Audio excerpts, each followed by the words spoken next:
I received the divorce papers by email the very same day the doctor told me about the tumor. A brief, cold PDF attachment from my wife Diane, carrying the subject line, "We should handle this like adults," ended 15 years of marriage with the detached formality of a business deal, devoid of warmth or remorse. My name is Thomas Foster. I'm 53 years old, a retired Iraq war veteran who had to leave the service early due to lingering combat injuries.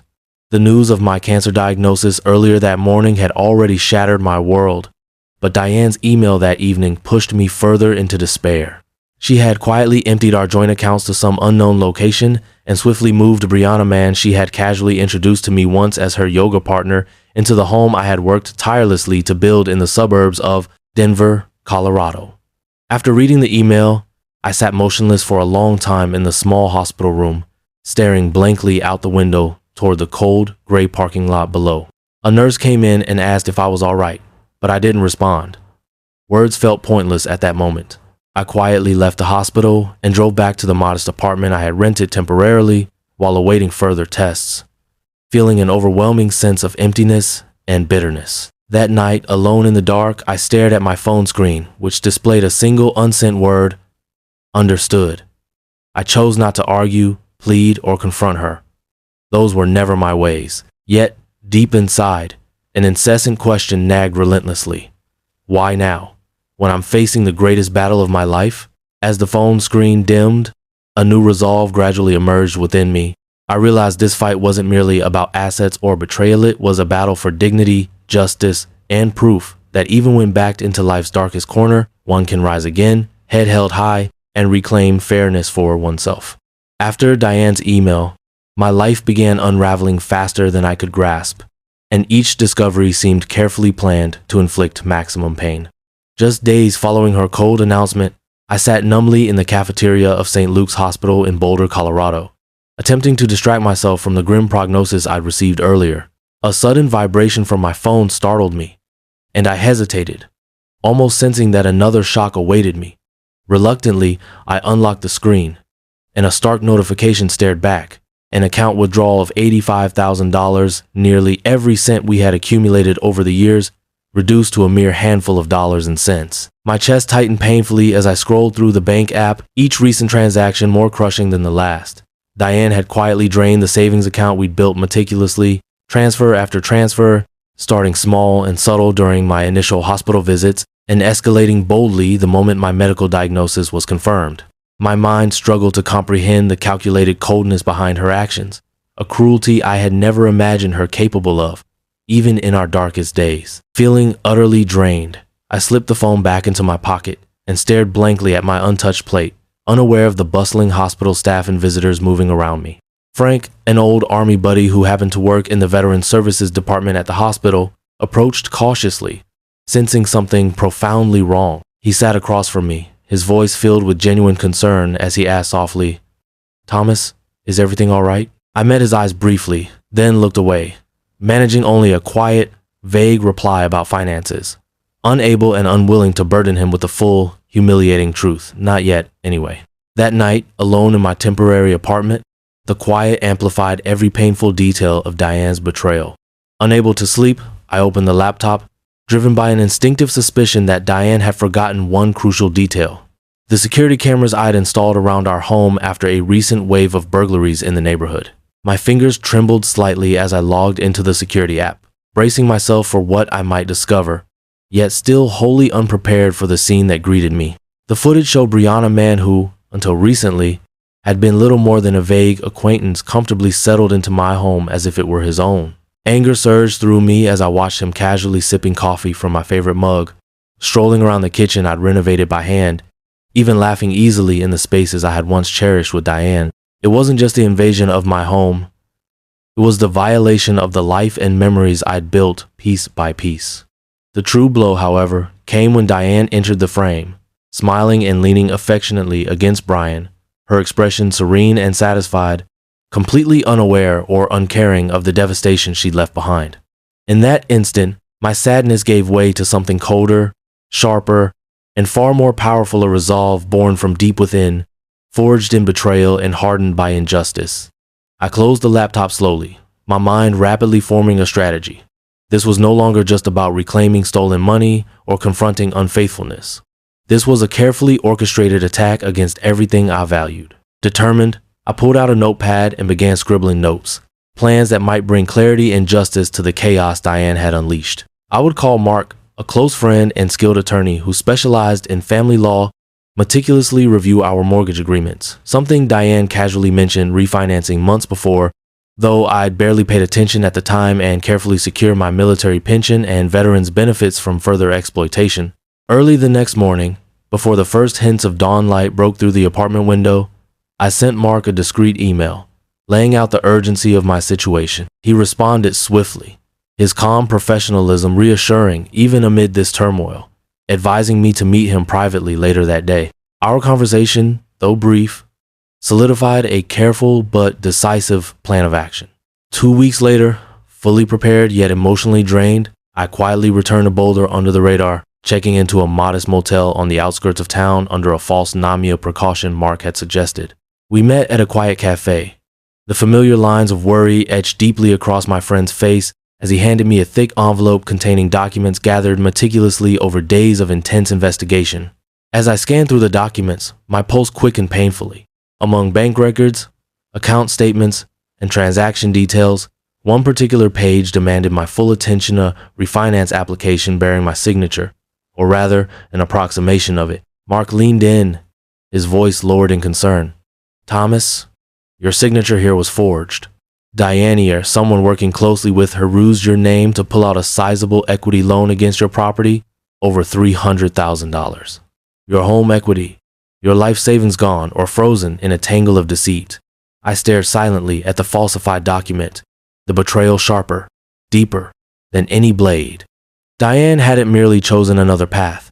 She'd attempted to dismantle every bit of security I'd built over decades of hard work and sacrifice. As if sensing my quiet fury, Mark placed a reassuring hand on my shoulder. "We have options here, Tom," he murmured. "But first, you need to decide what you truly want from all this." Reflecting quietly, the answer came swiftly, yet calmly. Justice.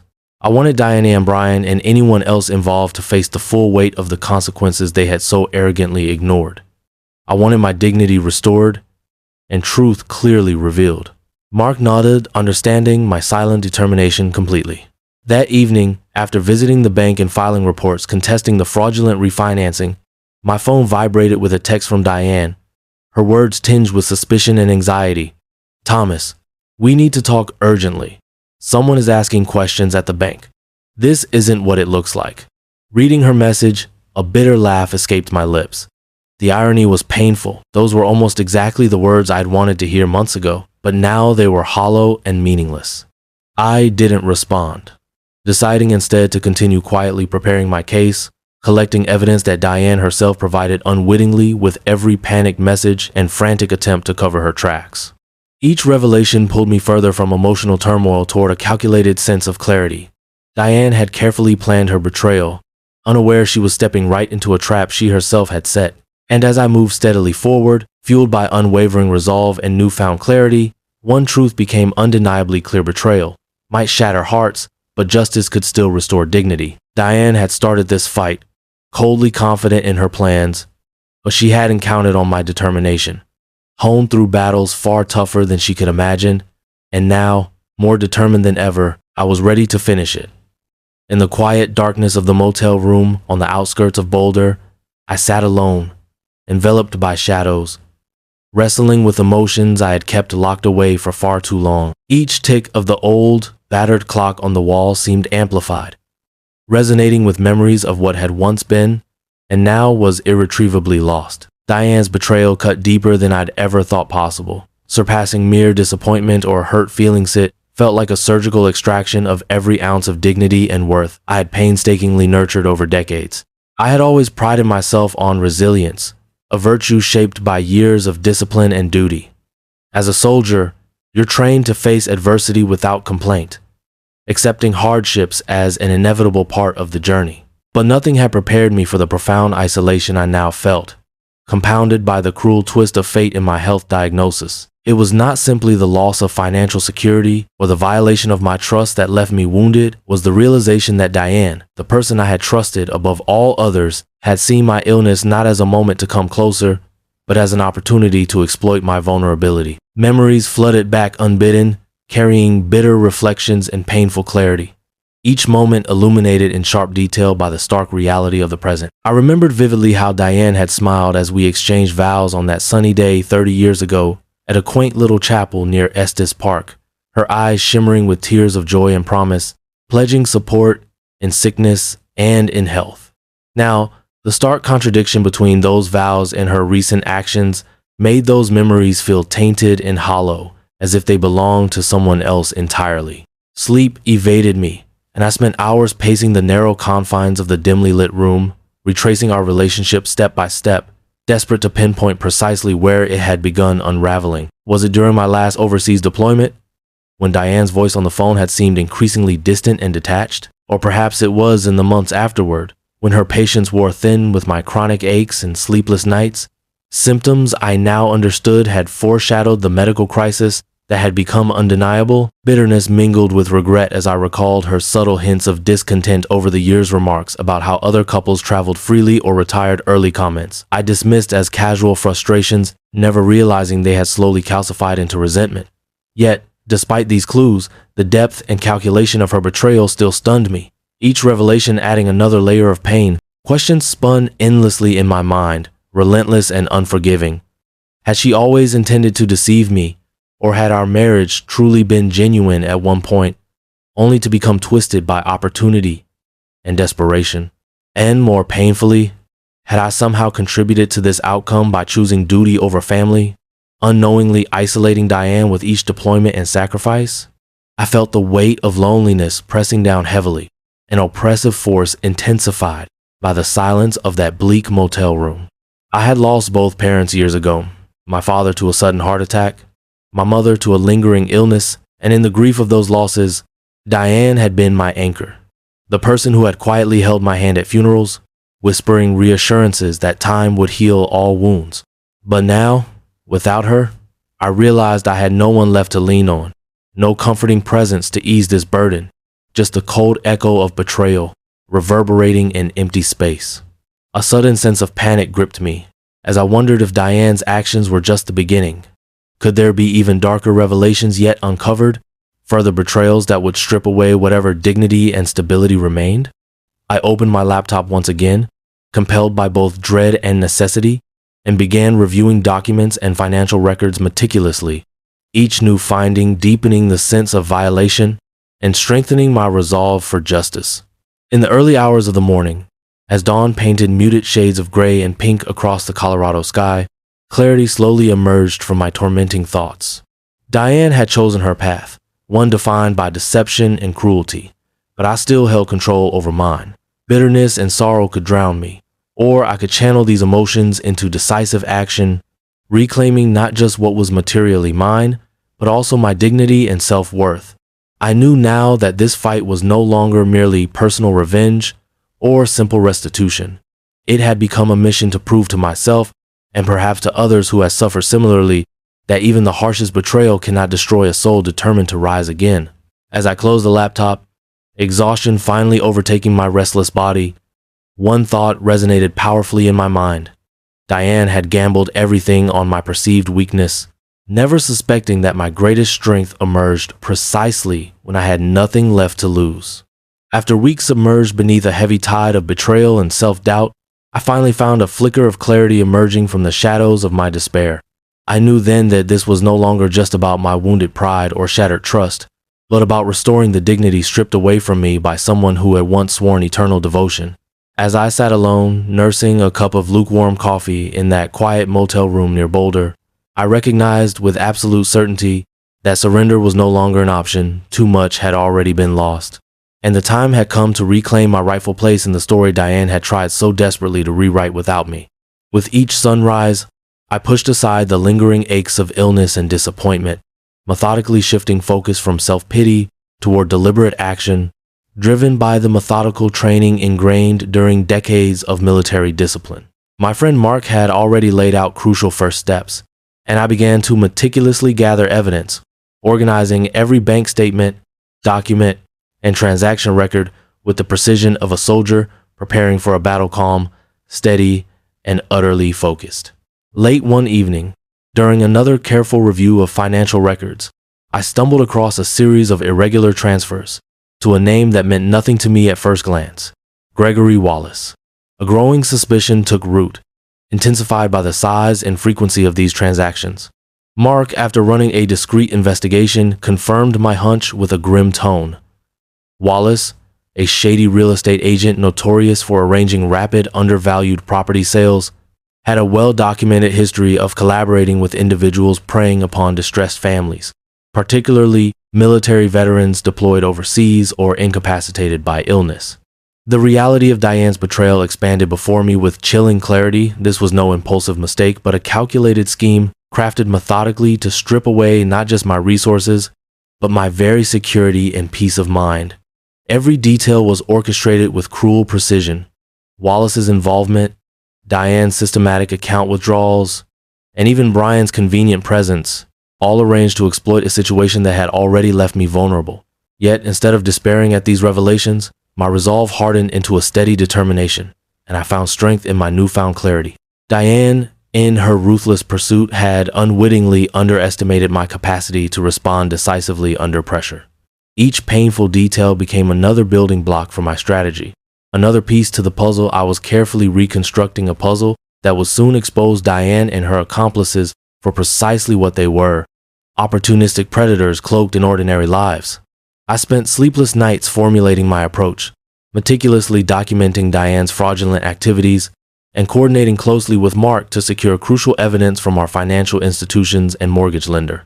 Soon, the very networks Diane had used to betray me would provide irrefutable proof of her wrongdoing, and the irony of her actions, seeking advantage through deceit only to entrap herself in the net she had woven, gave me an unexpected, grim satisfaction.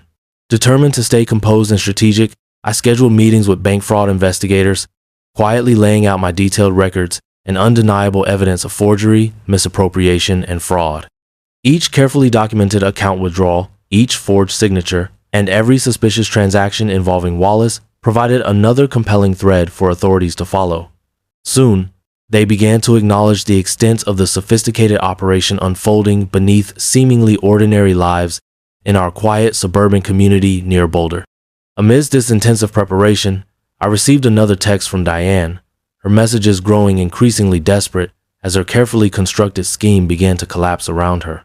She pleaded for a meeting, begging to talk things over calmly and expressing confusion about sudden inquiries into our financial activities. Reading her words, I felt no pleasure, only a quiet certainty that her pleas confirmed her growing fear, and I chose not to reply, fully aware that my silence was a more powerful response than any heated exchange. Then came the day Mark called urgently, his voice thick with tension. FBI agents had contacted him regarding Gregory Wallace and his known associates. Diane and Brian were now linked to a broader scheme involving numerous military families across multiple states, all victimized by similar fraudulent refinances and property scams. The FBI, building an expansive case, saw my detailed documentation as a linchpin me actions, not merely an isolated case, but crucial evidence that could dismantle an entire predatory operation preying on vulnerable veterans like myself. I absorbed this revelation calmly, knowing this battle had grown far beyond personal revenge. It had transformed into a fight for justice and protection of those who had suffered silently. The idea that other families could find solace and restitution through my careful, deliberate actions provided renewed purpose to my resolve. Days later, from the obscurity of a shaded parking lot, I watched silently as federal agents arrived at my former home, their presence unmistakable, with marked vehicles lining the street. Diane stood stunned in the driveway, visibly shaken and bewildered, confronted with the undeniable consequences of her actions. And as boxes of evidence were carried from the house we once shared, I felt neither triumph nor pity, only a profound sense of quiet justice finally being served. Agent Rebecca Monroe, the FBI investigator leading the case, later confirmed that Diane was cooperating reluctantly, claiming ignorance of the broader scheme and placing blame squarely upon Brian and Wallace. However, the extensive records I'd provided told a different story, one of complicity rather than innocence. one that neither Diane nor her associates could easily deny. As the pieces began falling into place, and authorities swiftly dismantled the operation that had preyed upon families just like mine, I realized something crucial about the power of calm, deliberate resolve. Revenge had never truly been my intent. Justice was the only outcome that mattered. An outcome shaped not by anger or bitterness, but by rational action, born from a deep-seated conviction to make things right. Standing alone, finally vindicated after months of struggle, I understood the deeper truth this journey revealed. Betrayal can wound deeply, but it cannot strip us entirely of our dignity and strength if we choose to fight back honorably and courageously. Diane had attempted to erase my worth, assuming weakness in my suffering. Yet, ironically, in doing so, she had only revealed the profound resilience within me, forged from hardship and strengthened by unwavering determination. With a quiet heart and clear purpose, I stood ready to face whatever came next, knowing I had reclaimed not only what was rightfully mine, but had also restored my integrity and proven unequivocally that even in our darkest moments, reason and resolve can illuminate the path back to justice and peace. With the gravity of Diane's betrayal fully revealed, I knew the moment had arrived to take decisive action, moving from quiet preparation into clear, strategic execution. Sitting alone in the dim glow of my temporary room near Boulder, I meticulously reviewed each document I'd gathered, carefully laying out every piece of evidence like pieces on a chessboard.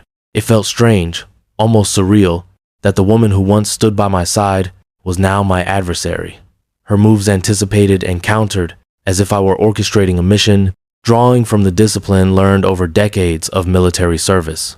My first step was to arrange a confidential meeting with my attorney, Mark Garrett, a seasoned lawyer well acquainted with cases involving deception and financial fraud.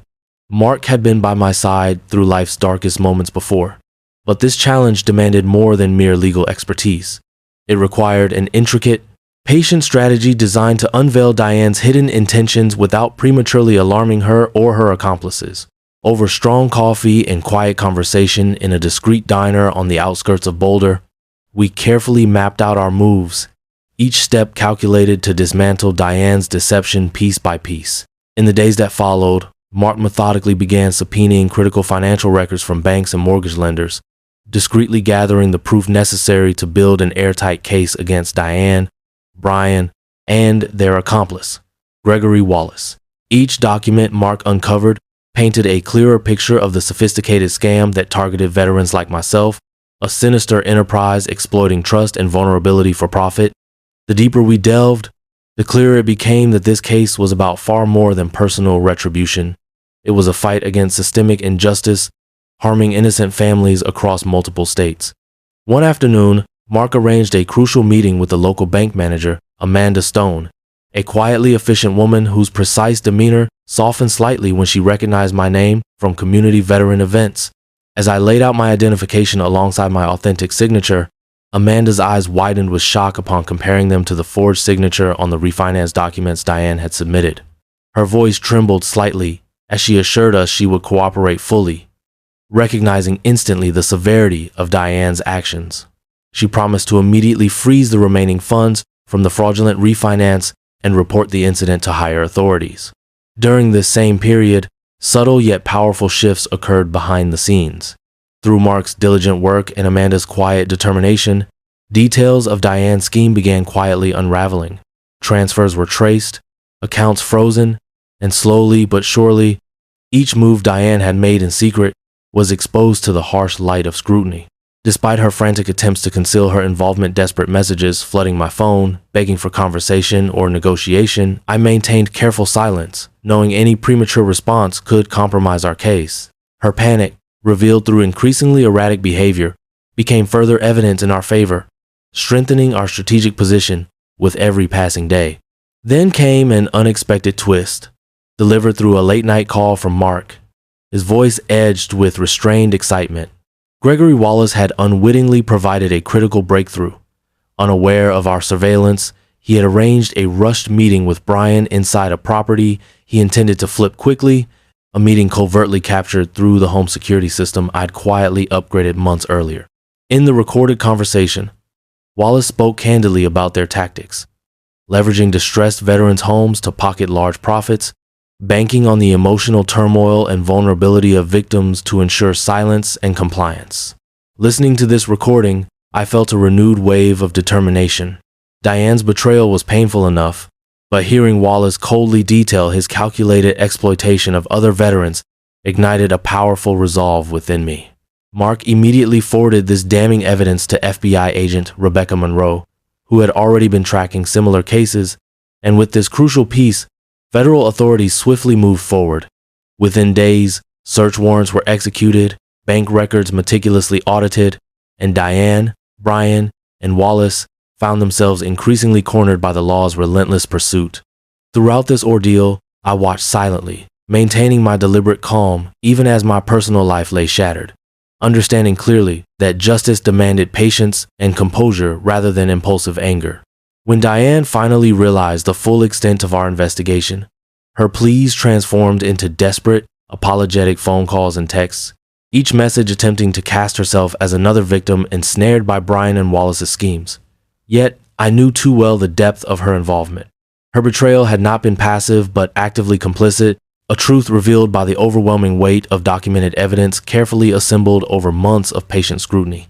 Finally, on a quiet evening when the mountain air outside felt crisp and clear, Agent Monroe called personally to inform me the authorities had arrested Wallace and Brian on multiple charges, including wire fraud, forgery, conspiracy, and theft.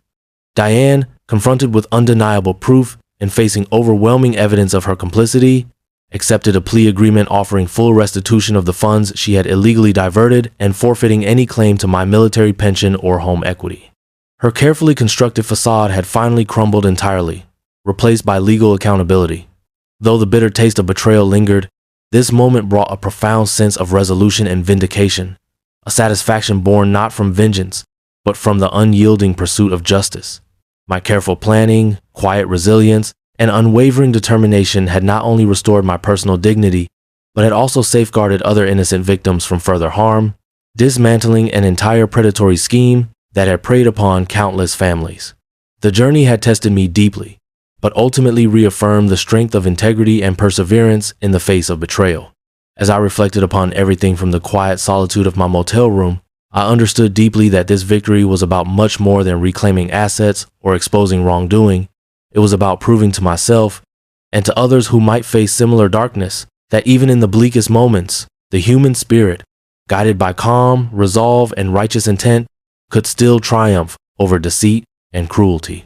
Diane had mistakenly believed my illness and trust made me vulnerable, unaware that true strength is often revealed most clearly under the harshest conditions, and that in attempting to break me, she had only reinforced my resilience. As the investigation drew to a head, I watched patiently from the quiet solitude of my modest motel room just outside Boulder, feeling the anticipation tighten in my chest, knowing that months of meticulous planning and restrained determination were finally about to yield their fruits.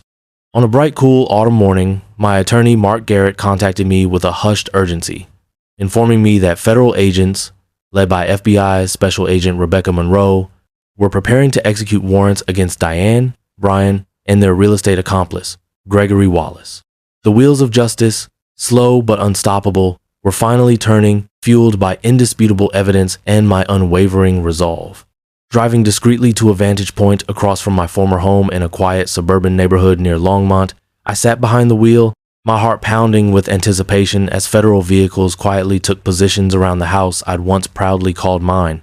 Diane stood on the porch, her face pale, visibly shaken by the unexpected arrival of FBI agents, and Brian emerged hastily, confusion etched deeply into his face, betraying his earlier arrogance. The sight of their panic was a bittersweet moment, devoid of triumph, but filled instead with a quiet affirmation that truth and justice, though delayed, eventually found their rightful place. Within moments, agents gently but firmly guided Diane and Brian separately into waiting vehicles, while teams of investigators methodically removed files and electronic devices from the house, evidence that would seal their fate. I sat in silence, reflecting deeply on the stark contrast between the warmth of our early years and this somber spectacle unfolding before me, feeling no pleasure in their suffering but rather a profound relief in witnessing justice finally prevail. Agent Monroe approached my vehicle discreetly, her calm and authoritative presence comforting as she explained that Diane, confronted with overwhelming evidence, had reluctantly chosen cooperation, hoping to mitigate her culpability by implicating Brian and Wallace more directly. In the following days, the federal prosecutor, Patricia Summers, a woman renowned for her unwavering commitment to justice and known respectfully among her peers as Iron Pat, carefully detailed to me the extensive criminal charges facing Diane and her co-conspirators: fraud, forgery, conspiracy, and identity theft, all aggravated by targeting vulnerable veterans. Diane's cooperation did little to absolve her from accountability, as her fingerprints were found on numerous fraudulent documents, proving her complicity beyond doubt. Despite her attempts to portray herself as a manipulated victim, Summers assured me they were prepared to pursue the maximum possible penalties not just for my sake, but for the many other families cruelly victimized by their calculated exploitation. As courtroom proceedings commenced, I found myself seated quietly in the back row, absorbing every word, maintaining calm dignity amid the storm of emotions within me. Diane appeared at the defendant's table, her posture diminished, the confident woman I had once known replaced by someone subdued and visibly burdened by remorse and fear. Our eyes briefly met, and in that brief instant, I saw clearly her recognition of the irrevocable damage she had caused, not just to me, but to countless other innocent lives tangled in her web of deceit. In that fleeting glance, I felt neither triumph nor bitterness, only sadness for the waste of potential and trust. Throughout the hearings, evidence was methodically presented: bank statements, forged documents, recorded conversations, each detail precisely laid out, piece by damning piece, with meticulous professionalism by Summers and her team.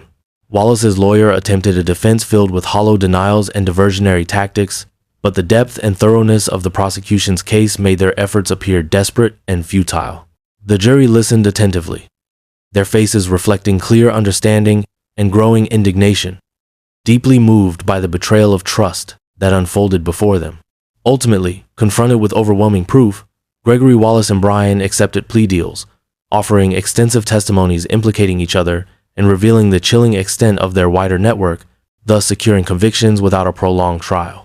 Wallace received a 12-year sentence in federal prison, while Brian was handed 8 years, both sentenced not only for their crimes against me, but against numerous others who had trusted them in times of vulnerability and crisis. Diane, visibly shaken by the harsh reality facing her accomplices, agreed to a restitution settlement, forfeiting her claims to my home, pension, and savings. She delivered a signed confession admitting to her role in forging my signature, her reputation forever marred by her own actions. Despite the complexity of my emotions, I declined to push further charges against her beyond financial restitution, choosing instead to uphold my dignity and integrity rather than seek retribution fueled by bitterness. On the day the judge finalized the settlements and delivered sentences, Patricia Summers approached me quietly in the courthouse hallway, her face warm with genuine compassion. She informed me that due to the strength and clarity of my case, authorities had uncovered evidence of similar schemes affecting numerous other military families who would now find closure and restitution. Hearing her words, I felt deep gratitude, knowing my painful experience has served a larger purpose, restoring faith in justice not only for myself but for many others silently suffering through similar betrayal. As the courtroom emptied and I stood briefly alone, bathed in the quiet relief of closure, Diane tentatively approached, guarded by her attorney. Her eyes were moist with unspoken apologies, her voice barely audible as she whispered, "I never intended it to end this way, Thomas." I offered no response, not out of spite or bitterness, but because there was simply nothing meaningful left to say. Her choices had already spoken loudly enough, and the silent truth hung between us, clear and irrevocable. That evening, back at my motel, I reflected deeply on the winding journey from betrayal to redemption, realizing that true justice had come not merely through punishment but through restoration of dignity and truth.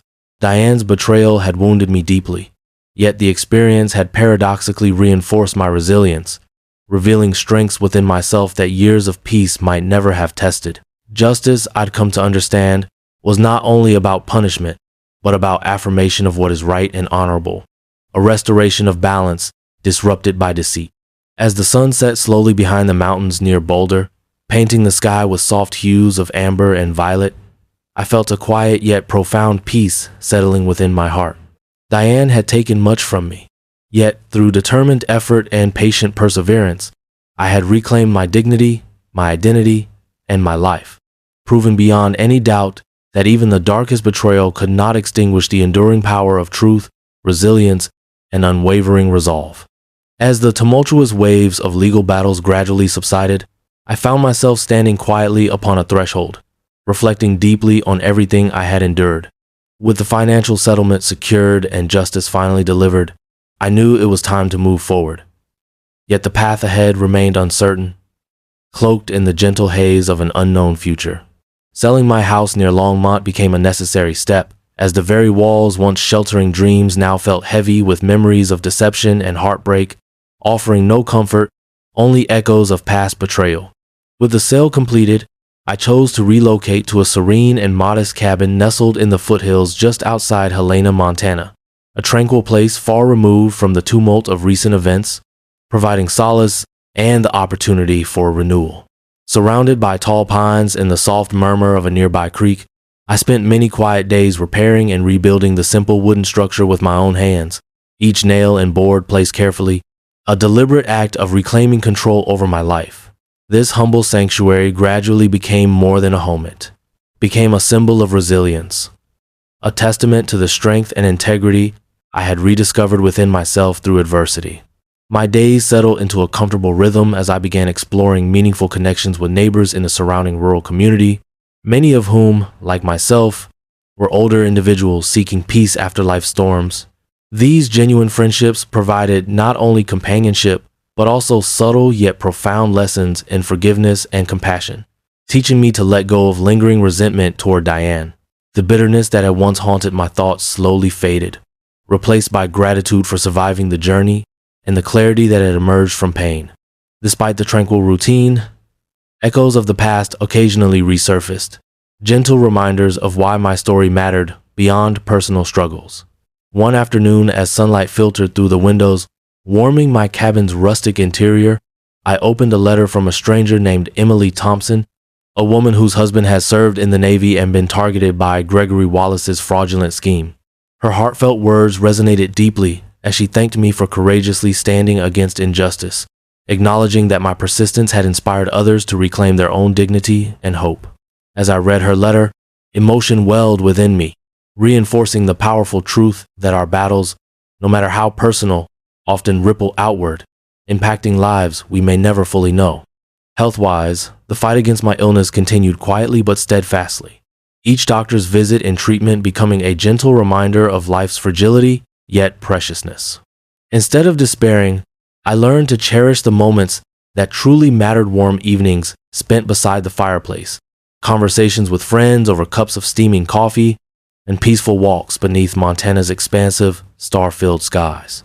I gradually realized that life's true wealth was measured not by material gains or even victories in courtrooms, but by the strength of connections built, resilience nurtured, and the genuine sense of peace cultivated through trials bravely endured. In the stillness of evenings, with my loyal German shepherd named Ranger curled at my feet, I often pondered Diane's fate, aware that she had relocated quietly to a small town in Oregon, attempting to rebuild a life damaged by choices she now deeply regretted. Strangely, I felt neither satisfaction nor sadness over her struggles, understanding that justice had served its purpose, and the path she now walked belonged solely to her own making. The most profound victory had been not revenge itself, but reclaiming the dignity and strength within myself, proving that integrity remains undefeated, even amid profound betrayal. Reflecting deeply, I came to embrace a greater truth: life's meaning often reveals itself in moments we least expect, emerging quietly from trials endured with grace and humility. My journey had led me through darkness to rediscover purpose, and now I hope to share this truth with others facing their own silent struggles. Inspired by letters like Emily's and driven by the powerful desire to encourage resilience in those navigating similar storms, I began writing my story, hoping it might serve as a beacon of hope and courage for those silently enduring betrayal, illness, or injustice.